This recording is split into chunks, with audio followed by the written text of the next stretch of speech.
Alors l'acculturation est le passage d'un état dans lequel on est capable de sentir les différences, d'intégrer ces différences, de hiérarchiser selon des règles qui nous seront personnelles d'ailleurs, et en définitive d'essayer de s'élever vers un état de connaissance plus différencié, plus développé, vers au contraire un état dans lequel on pratique l'amalgame, dans lequel on se dit tout se vaut, dans lequel on se vautre dans la facilité, dans la passivité et dans le ludisme pur.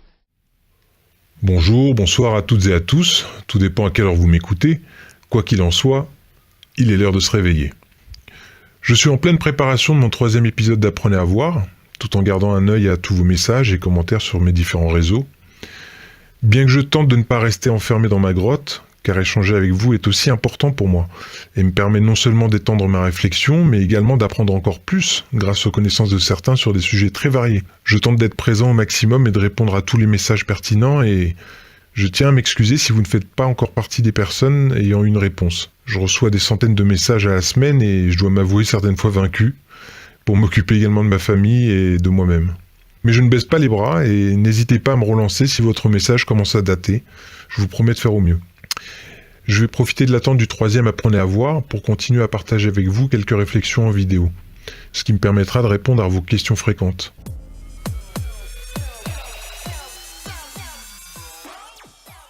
La musique dans mes vidéos est un sujet qui revient souvent dans les commentaires. C'est vrai, après tout je dénonce la musique, le rythme, comme étant des outils de contrôle mental, alors pourquoi devrais-je jouer le jeu du système et en mettre moi aussi ? Suis-je en train d'essayer de manipuler mes auditeurs ? Mettez-vous à ma place. J'ai appris toutes ces années à utiliser ces techniques de montage, de structure, de dramatisation, juste assez pour retenir l'attention de la personne qui va être figée sur son écran à ce moment-là, en tentant tout simplement de consommer plus que de n'apprécier le moment. Elle ne fait qu'en demander encore plus. Et les contenus qu'elle regarde peuvent donc à un moment donné être considérés comme une drogue. Et je sais que si vous ne vous reconnaissez pas dans cette addiction, vous connaissez alors au moins l'une de ces nombreuses personnes qui sont totalement accros à ce qu'il se passe sur la toile ou à propos d'elles-mêmes dans les likes ou les commentaires. Leur addiction a grandi grâce au plaisir apporté par ce qu'elles consomment sur Internet.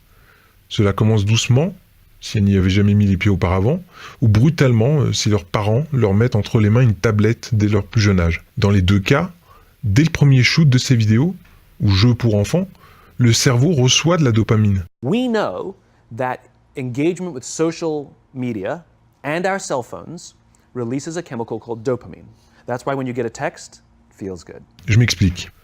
La dopamine est un neurotransmetteur sécrété par notre cerveau. En utilisant des termes très simples pour comprendre ce qu'est cette fameuse dopamine, il vous suffit d'imaginer le plaisir que vous avez en regardant une excellente série, par exemple. À chaque épisode, vous êtes pris par l'intrigue, par l'univers, les personnages. Vous attendez le prochain rebondissement. Ce prochain rebondissement génère en vous de l'attente, de l'excitation, du plaisir. C'est la dopamine qui se balade déjà dans votre système nerveux. Elle vous offre du plaisir et vous pousse à continuer. Et ça, producteurs, cinéastes, directeurs de la communication, toutes les personnes dans le marketing le savent. Votre dopamine devient donc l'arme de ceux qui tentent de vous manipuler. Alors on amène ce rebondissement. Where's the rest? The money, Skylar, where is the rest? Skylar, where is the money?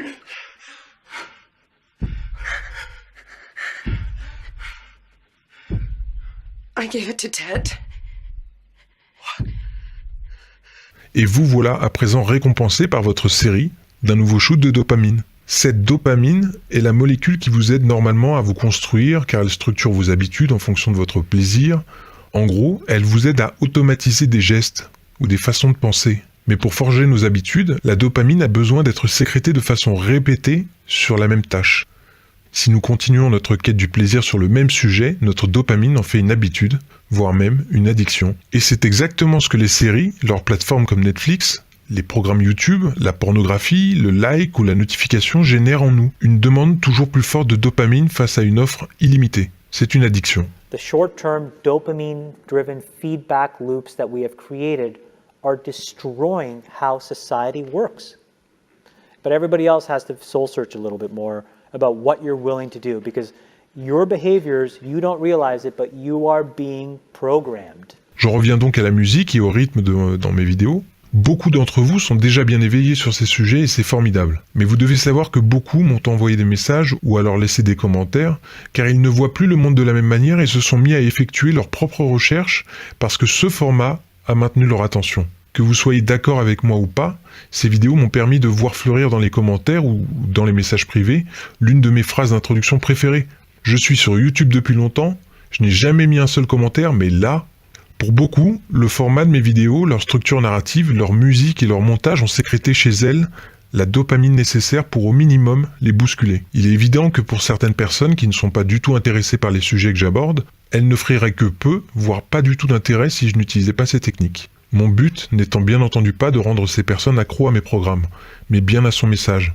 Celui de faire une pause dans nos habitudes et de goûter au plaisir de mener nos propres recherches et comprendre le monde non plus à travers le regard d'un politique, d'un artiste, d'un héros, d'un voisin ou même de l'heure de se réveiller. Nous devons remplacer le plaisir malsain de l'inaction par la réflexion. Et c'est la démarche que j'ai entamée avec l'heure de se réveiller. Alors j'entends déjà les personnes qui continuent de me répéter qu'il faut arrêter de réfléchir et passer à l'action. Oui, mais non. L'heure de se réveiller n'a pas pour but majeur de pousser les gens dans la rue sans réfléchir, mais bien de sortir nos frères et sœurs de cette hypnose. L'action sans réflexion ne vaut rien. Elle ne vaut pas mieux qu'un Black Friday. Elle ne sera à nouveau qu'un shoot de dopamine qui ne demandera qu'à se renouveler. Vous pouvez comprendre ça, pas vrai ? Aujourd'hui, ce n'est plus notre souveraineté nationale qui est violée. Ça fait bien longtemps que le programme est lancé, et même bien rodé. Nous sommes en train de vivre une nouvelle crise mondiale qui nous est arrivée par écho lointain depuis son lancement en 2001, et si ce n'est pas notre souveraineté nationale qu'il reste à sauver, c'est bel et bien notre souveraineté individuelle en tant qu'être humain, afin de récupérer notre propre pensée.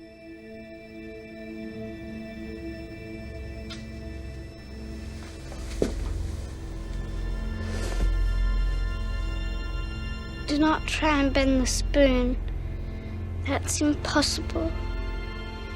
Instead, only try to realize the truth. Si nous voulons la gagner, cette révolution ne doit pas manifester. Elle ne doit pas jeter des pavés, elle ne doit pas non plus utiliser la violence tant attendue par nos élites. Car c'est bien ce que ce système nous a poussé à faire durant toutes ces années, ces décennies et même ces centaines d'années. On leur a légué en masse nos responsabilités et nos choix, en nous référant toujours à eux. Si je dois être totalement honnête avec moi-même, nous avons une part de responsabilité. Et c'est, je trouve, une bonne nouvelle. Car si nous acceptons cette part de responsabilité, nous en acceptons également le pouvoir. On peut donc se retrouver dans la rue pour une énième manif, mais c'est trop tard. Aujourd'hui, c'est eux qui décident, et si vous avez eu l'impression, un jour d'un résultat de vote ou d'une manif, d'avoir décidé quoi que ce soit pour ce pays, cela n'en reste pas moins qu'une illusion aujourd'hui. Votre voix, vos souffrances, ne les atteignent pas. On a dû finalement se battre une bonne partie de l'été pour établir simplement les faits face à une communication qui était extrêmement virulente, parfois même des attaques ad hominem. Moi, je fais partie des gens qui veulent parier sur l'intelligence des gens. C'est-à-dire, je veux partir du principe qu'en France, il y a des citoyennes et des citoyens qui sont intelligents. Alors même que nous émettions des critiques légitimes de professionnels de la protection de l'enfance, de militants de la lutte contre les violences sexuelles, et franchement, on n'a pas compris, ce qui s'est passé, quoi. C'était complètement indécent. Il y avait du dénigrement, il y avait du mépris. Voilà, ça nous a extrêmement choqués. Il y a cet article qui dit « Lorsque les faits sont commis sur la personne d'un mineur de 15 ans, la contrainte morale ou la surprise sont caractérisées, etc. etc. » Donc, qui renforce la condamnation pour que le juge puisse fermement dire que même si l'enfant ne s'est pas débattu, même si l'enfant n'a pas crié, même si l'enfant n'a pas dit non, il a moins de 15 ans, les faits sont commis sur moins de 15 ans, article 2 de cette loi contre les violences sexistes et sexuelles, c'est une condamnation pour viol. Donc ça, c'est véritablement quelque chose d'important. Je pense qu'il n'y a pas grand monde qui comprend ce que cette loi fait. Cette loi a simplement dit, en dessous de 15 ans, la contrainte est définie par l'abus de vulnérabilité d'un enfant incapable de discernement. C'est-à-dire que non seulement il faudra déterminer si l'enfant est capable de discernement, si il est capable de discernement, à ce moment-là, il n'y aura pas viol, et s'il est incapable de discernement, à ce moment-là, il faudra que le juge détermine qu'il y ait abus de vulnérabilité. C'est juste lié à la contrainte, mais c'est en aucun cas un seuil d'âge qui protège de façon claire et nette les enfants. Donc c'est un mensonge de dire que la loi a fixé un seuil d'âge à 15 ans. C'est un mensonge total. Il reste alors la révolution de l'esprit et je suis persuadé que c'est cette révolution que redoutent le plus nos élites aujourd'hui.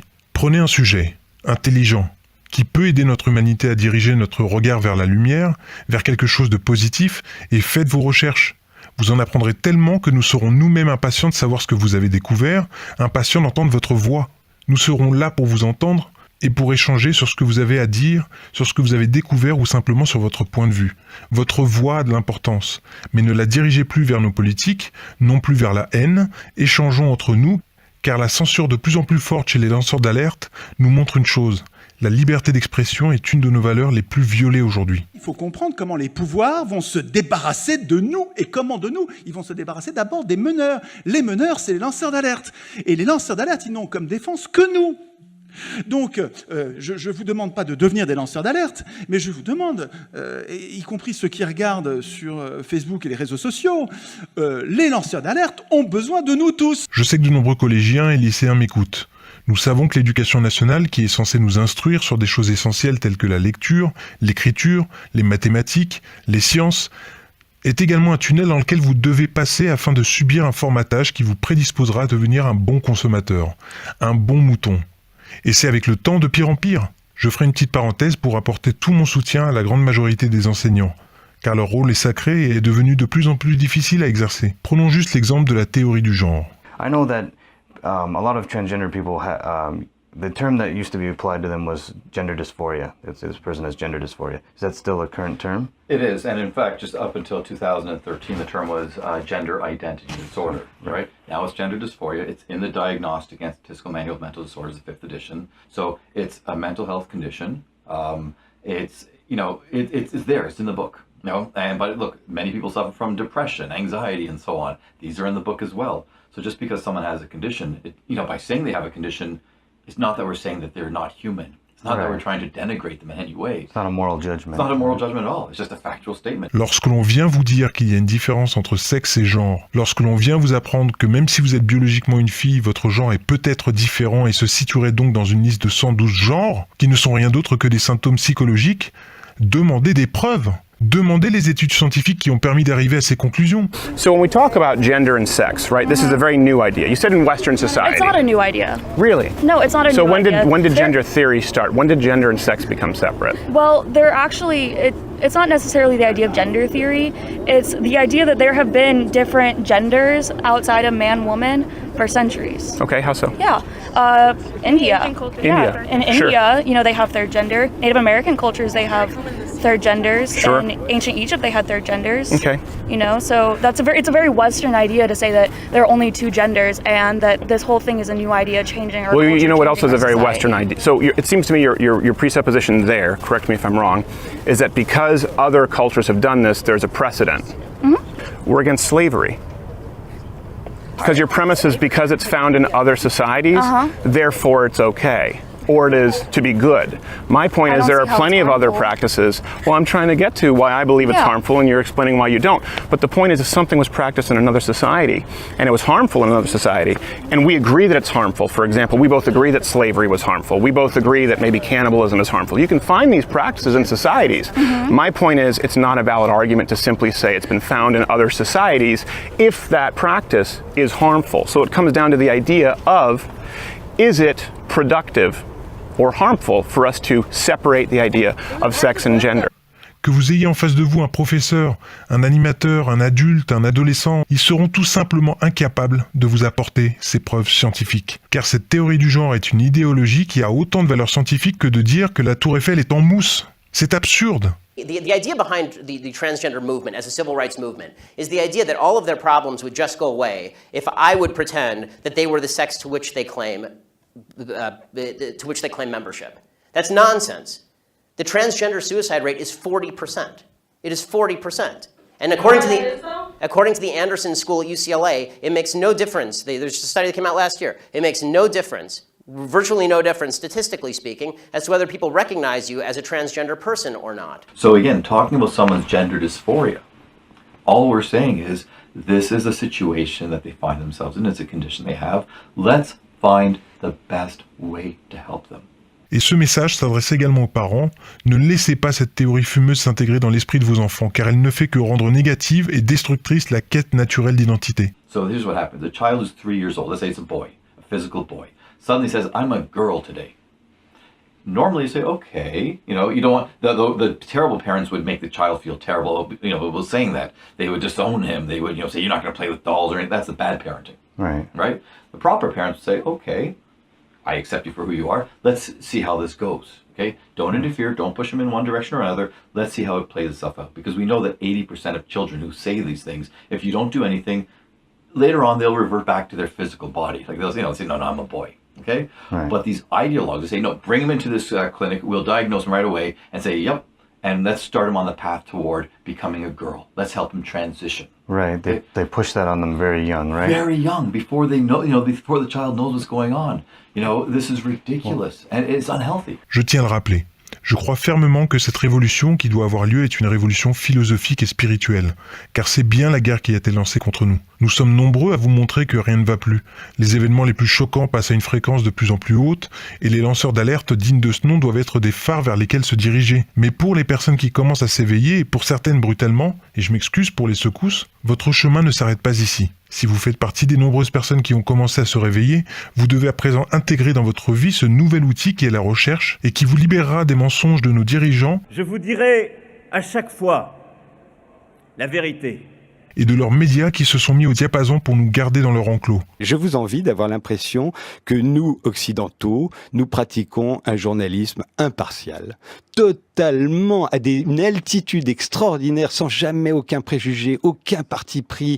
On enquête, on passe les auditions de Benalla sur France 24, on est les champions de la démocratie, on est des journalistes, nous on fait de l'information, et tous les autres, absolument tous les autres, font de la propagande. La question que vous devriez me poser, attendez, parce que j'en ai c'est-à-dire pas comment entendu. se fait-il que Frédéric Tadei, je vais commencer à parler de moi à la troisième personne, tellement j'ai l'impression qu'on parle d'un autre, est obligé, pour faire ce qu'il a fait pendant 10 ans, totalement librement sur France Télévisions et avec beaucoup de succès. C'est ça que vous devriez me dire, dans Ce soir ou jamais. Pourquoi est-il obligé de le dire aujourd'hui, d'aller le faire aujourd'hui sur une chaîne russe? C'est ça le problème des médias français. C'est pas le problème de moi, oh là là, par qui est-il payé? Le problème, c'est que vous n'avez plus de vrai débat à la télévision française et que ça n'a l'air de gêner aucun journaliste. Ça m'étonne. Je me suis permis de digresser en répondant à la question sur la musique que j'utilise dans mes vidéos, afin d'apporter d'autres réponses qui me paraissent nécessaires pour les nouveaux éveillés. Alors, est-ce qu'utiliser de la musique accompagnée d'un bon montage m'a permis de manipuler certains d'entre vous qui étaient auparavant endormis et qui ne voyaient pas ce qu'il se passait sous leurs yeux? La réponse est bien évidemment oui. Je vous ai manipulé. À présent que vous commencez à douter sur l'inoffensivité des programmes TV, des chansons de vos stars préférées, du sérieux de cette théorie du genre, à vous d'emprunter le chemin qui vous appartient exclusivement. Ce chemin qui est un cadeau de la vie et qui n'attend que vous pour évoluer loin de ces images violentes, loin de ces addictions qui ne vous apporteront rien d'autre que plus de dopamine, vous enchaînant toujours vers plus de violence, d'absurdité et toujours plus de problèmes relationnels. Cette dopamine se trouve également sur le chemin du respect, de l'amour, de la recherche et de la spiritualité. Alors utilisez-la à bon escient. Ne comptez donc pas sur les autres pour retirer vos chaînes. La bonne nouvelle, c'est que la clé se trouve dans vos mains. Je terminerai cette vidéo avec une autre bonne nouvelle, pour celles et ceux qui n'apprécient pas que j'utilise de la musique dans mes vidéos, que ce soit pour des raisons personnelles ou religieuses, sachez que je vous proposerai dans la description de chacune d'elles un lien qui vous permettra de les voir sans musique. Je peux pas faire mieux. Je vous invite toutefois à vous demander si la personne à qui vous souhaitez partager mes vidéos sera plus sensible aux messages avec ou sans musique. N'oubliez pas que si vous êtes un affranchi, que si vous n'avez pas besoin de musique pour éveiller votre curiosité, d'autres n'ont pas cette chance, et il faut les aider dans ce sens, avec ces fameuses techniques de montage et de musique. Je sais que vous pouvez comprendre ça. The Matrix is a system, Neo. That system is our enemy. When you're inside, you look around, what do you see? Businessmen, teachers, lawyers, carpenters, the very minds of the people we are trying to save. But until we do, these people are still a part of that system, and that makes them our enemy. You have to understand, most of these people are not ready to be unplugged. And many of them are so inert, so hopelessly dependent on the system, that they will fight to protect it. Merci à vous d'avoir pris le temps de m'écouter. Avec cette vidéo, je reviens à un format que j'apprécie particulièrement, qui est bien plus proche du podcast que du programme TV, et surtout, je l'espère, plus proche de vous, car ce format me permet de vous offrir, au-delà de certains faits, mon opinion et donc une part de moi. N'hésitez donc pas à me dire si vous l'avez apprécié, car il me prend moins de temps à produire et je pourrais donc vous partager mes pensées plus souvent. Cela ne me facilite pas le travail, contrairement à ce qu'a pu dire l'une de mes abonnées, car je ferai tout autant de sujets bien montés. Ça m'en fera donc plus, mais c'était juste un petit clin d'œil pour son commentaire. Je tiens également à passer un petit message à toutes les personnes qui ont ou qui veulent soutenir mon travail avec un don sur Tipeee. Sachez que vous avez l'option de passer par PayPal pour effectuer votre don. Ne faites pas ça. PayPal a récemment bloqué mon compte ainsi que les 75 € de dons qui s'y trouvaient, et cela sans raison. Je n'y vois ici qu'une autre forme de censure.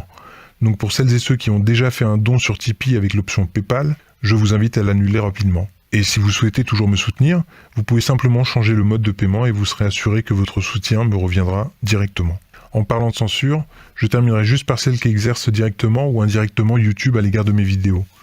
Certaines ne peuvent être partagées, les compteurs de pouces bleus passent de 5000 à 0 grâce à certaines techniques, afin que la vidéo n'atteigne pas la case tendance.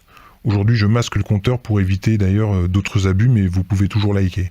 Bref. Ça commence légèrement à souffler et je ne peux qu'imaginer une clôture pure et simple de ma chaîne à l'avenir, vu les sujets extrêmement sensibles que je vais aborder. Je vous invite donc à me rejoindre sur la plateforme française Solitube, dont je parlerai dans une vidéo à part, et qui s'érige contre la censure justement. Après avoir bien testé Solitube, vous pouvez être sûr d'une chose, vous pourrez toujours voir mes vidéos si ma chaîne YouTube venait à fermer. Donc je soutiens cette démarche qui va faire le plus grand bien à tous les lanceurs d'alerte, que j'invite également à nous rejoindre sur Solitube, ainsi qu'à leurs frères et sœurs. Et bien entendu, bienvenue à tous les nouveaux, et si vous n'êtes pas encore abonné, rejoignez-moi en cliquant sur le bouton s'abonner juste en dessous et activez la petite cloche, vous serez averti de la publication de mes prochaines vidéos. Que ce soit sur Solitube, YouTube, Facebook, Twitter, c'est toujours un plaisir de voir que cette chaîne grandit grâce à vous. La partie commentaire est à vous, ma seule exigence, comme d'habitude, étant d'échanger dans le respect. La liberté d'expression, c'est aussi savoir écouter l'autre. Prenez soin de vous.